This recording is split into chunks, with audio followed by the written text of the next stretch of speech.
Good morning, natural gas. It's Wednesday, March the 18th, 2026. I'm Tim Beggins, president of Elk Trading Company. And for the spot April contract, we're currently trading at 3.046, up 1.3 cents or 0.46%.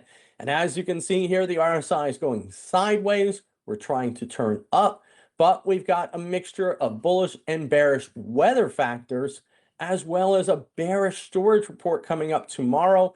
Expectations last week, plus 24 from Celsius Energy, NGI plus 42, last year minus 1, and the 5-year average minus 29. So this is an extremely bearish storage report tomorrow. We'll see where the dice take us, and let's see where the price action moves after the report tomorrow. But it looks like today we may be just going sideways yet again.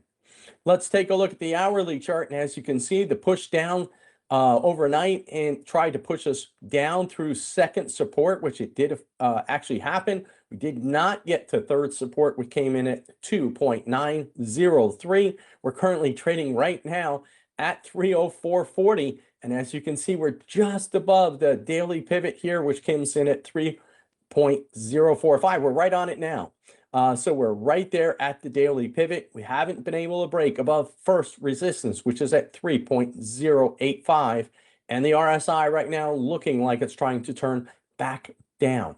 So let's take a look at the front to back spreads. And as you can see here, this is the Jan versus the April contract here. We're up 2 cents to 2.096 or 0.94%. The RSI is turning to the positive here.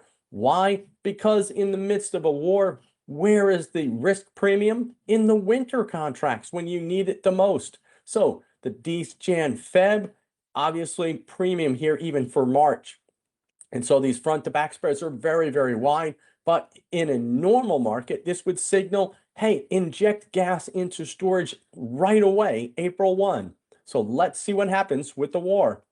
And here's the April through October strip. And as you can see, we're basically up just 8 ticks. We were at 3.314. So we're well below that average value last year at 3.6. The RSI is trying to turn to the upside. So hopefully the war concludes and we'll get back to normal and start the injection season. What else is going on right now? Well, guess what? We've got 2 boats sitting at Las Rafan. That's right, 2 LNG tankers, the Al Rayan, I hope I'm pronouncing that correctly, and the Gaslog Gajen. I don't know how to pronounce these. So we'll see what happens here. But there are 2 boats in the harbor for Las Rafan. Apparently, this facility took either minor damage or no damage at all. They may start to fill these tankers up and perhaps make a run for the Strait of Hormuz. We'll see. And here's the weather. And this is the weather forecast for just the 2-meter temperature. And as you can see right now, we've got lingering cold across the mid-Atlantic states, the Great Lakes. And then we get this heat dome that's building at the same time out west. 90s for the desert Southwest and parts of Texas. Back and forth. Tug of war right now between the weather forecast. It's a tale of 2 cities here. The Great Lakes, Northeast, Mid-Atlantic states, still lingering cold. The desert Southwest into Texas and parts of the Southeast, warm. So let's see what happens here. But looks like this is the last hurrah for winter. And then perhaps we get into early summer. So let's take a look at Europe. And as you can see through the forecast period here, we're looking at pretty, well, it's just stuck here right now. And we're going to just refresh it right now, but it looks like it's just going to stay fairly moderate as we go through the forecast period here. And as you can see right now, it's just starting to populate this model. Give it a second here. But right now, it looks like it's just back and forth with some warm temperatures, slightly cooler temperatures. As we get late in the forecast period, starting on the 24th, we start seeing cooler temperatures in the Isles and Spain, France, and Germany. And as you can see here, it gets cool, pretty cool on the 25th, and then again on the 26th. As we get further and further into the month, it still stays lingering cool, and there's some cooler weather building in Eastern Europe at that time. Let's take a look at the EU as a whole. They're 29% full in storage. Germany and France, 22% full. And let's dig a little deeper. Netherlands gone from 7% to 8% full. So they're scrambling for gas because they've got some cold weather coming up and they're quite low. Right behind it, obviously, Croatia and Ukraine, as well as Sweden, down below 20%.